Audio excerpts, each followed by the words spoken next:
ফোনের storage full হয়ে যাওয়াতে একে একে সবকিছু ডিলিট করতে গিয়ে এই কেকের ভিডিওটা আমার কাছে চোখে পড়লো। তখন আমার মনে হলো যে আরে এই কেকের ভিডিওটা তো আমার আপলোডই করা হয়নি। এই কেকটা আমারই এক বান্ধবী অর্ডার করেছিল তার ২ যমজ বাচ্চার জন্য। ও আমাকে ছবি পাঠিয়ে বলেছিল যে একদম সেম না হলেও চলবে, তবে মোটামুটি এইরকম যেন হয় সেরকম দেখে তুই নিজের মতন বুঝে একটা করে দিস। এই কেকটা করেছিলাম হাফ পাউন্ডের একটা কেক। আর কি ফ্লেভার হবে সেটা নিয়ে ও একটু কনফিউশনে ছিল। কারণ ও আমার হাতের বাটারস্কচ এবং আরো অনেক কয়েকটা ফ্লেভার ট্রাই করেছে। তো একটু অন্যরকম কিছু চাইছিল। তাই আমি বললাম যে পাইনাপেল কেকটা একবার নিয়ে দেখ, আশা করি ভালো লাগবে।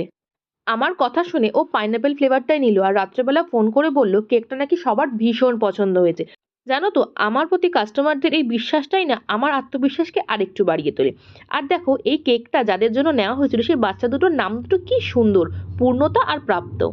তো যাই হোক, এই তো ছিল আজকের কেকের ডেকোরেশন। তোমাদের কাছে ভিডিওটা কেমন লাগলো অবশ্যই কমেন্টে জানিও। ভালো লাগলে একটা লাইক করে দিও, সাবস্ক্রাইব করতে ভুলো না কিন্তু।